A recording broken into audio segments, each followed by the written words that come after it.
Hello everyone, this is Reggie Holmes from All Things Financial Cafe, coming to you this wonderful day, Thursday. It's about afternoon now, about lunchtime in the market, giving you a quick update of what's going on and how the market is faring. This little quick update is for educational purposes only. Is intended to tell you what we're thinking and what we're doing, and if you choose to follow, it's surely up to you. Um, the S&P right now is trading up 10 handles at 1239. The market is trying to retrace some of the big move down, the 400 points down that we had yesterday in the markets. It's only rising because the euro's up. The euro was very oversold and needed to have a retracement. So this is nothing but a move by the euro. Also, the Italy bonds, the yield came down under 7%, which to have a rally just because something comes down slightly, I just don't see how that's possible. But looking at this is the euro chart we have up right here. We can see this daily chart. We can see the stair step that the euro is doing. We had to move up, like we talked about yesterday, the shoulder, head. We break out, we fail, we trade up underneath that support line or resistance line, uh, which became which was support that became resistance now. And you can see it traded for 1, 2, 3, 4, 5, 6, 7 days before felling yesterday. So now this tells us that we're starting another leg to the downside. And this is just the beginning of this move to the euro to the downside. So I see much more downward movement in the market to the downside at this time. We look at the move today, the euro is up.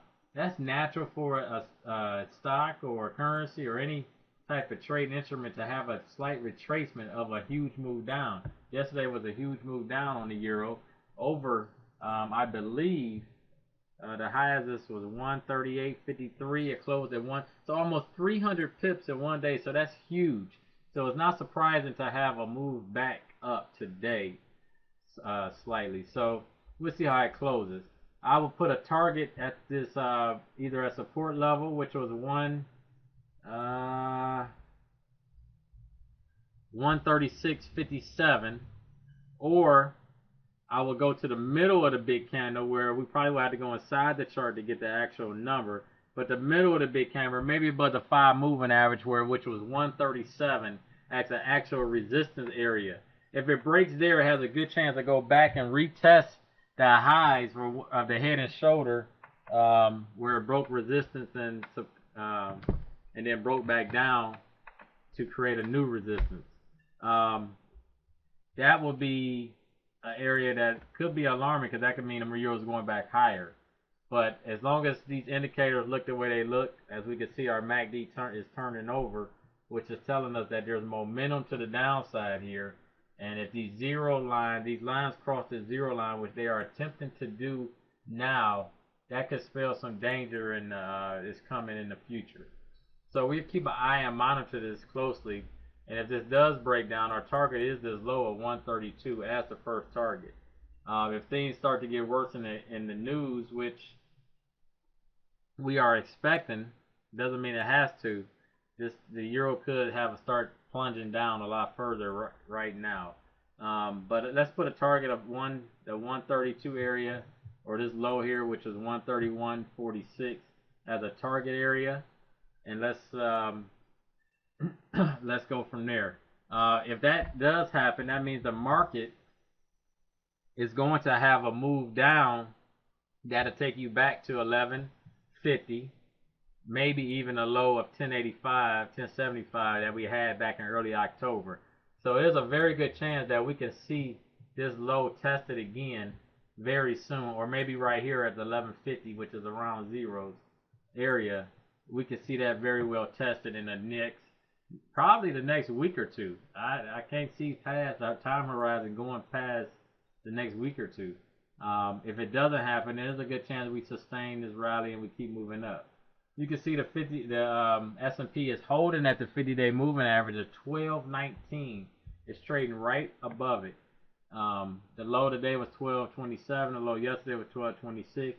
That 50-day moving average is sitting right at that 1219, 1220 area. So we are 18 points off, which can very well be taken out very quickly. So I still believe that there's a lot of big boys buying here. They like to buy the dips. I believe this dip right here could be a painful one. I believe buying a dip worked for the last 4 months, buying each dip. But I think this one, the way the charts look and the way they are set up, could turn out to be a nasty move to the downside, or at least temporarily. And some people are going to get stopped out pretty fast. So that's just my theory, based on what the chart is telling me. We can see that there's a good possibility that we hold, because we were below the 50 and they kept using it as a resistance. We got back above the 50 and you see we're using it as a support. So that's something to keep an eye on too. But in that same time, we are making lower highs, which is alarming to me. This could continue. Even if we try to move back up, we might tag the moving average line again and then fell again. So this is just something to be alarmed about and keep an eye on. Plus, our MACD, which is down here, has a lot more room to fall than it did over here. It has turned and crossed over from where over here it did not cross. It just started to cross. Here we actually crossed, which is a sell signal on the MACD. And our world MACD is king whenever we have any type of momentum. So we paid very close attention to the MACD, especially where it's actually the level that is at and what is happening with the MACD. Stochastics, overbought, oversold indicators. In this case, still are very good things, useful tools. We can see they still have room to the downside. So we stayed at this point at lunchtime right now, looking to see this market maybe attempt to rally a little higher going into the close, but we look for this market to go lower in the next week.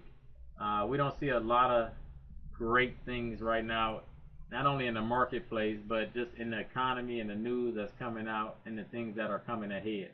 So we don't suggest being long in the market right now. We suggest you either being flat or have some shorts to the downside, maybe on the market. I know one trade that we like is the Qs to the downside, January 55 put.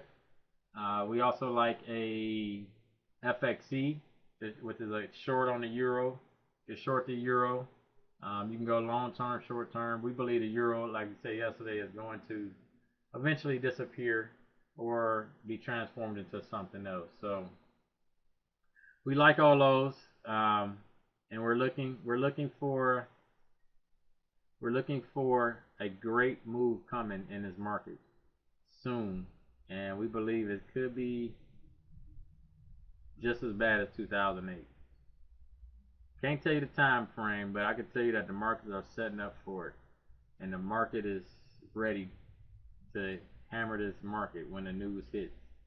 So, not to be the doomsday or get you down, but there's money to be made to the downside. So let's go get it. And this is Reggie Holmes from All Things Financial Cafe. Happy trading, and I will talk to you later.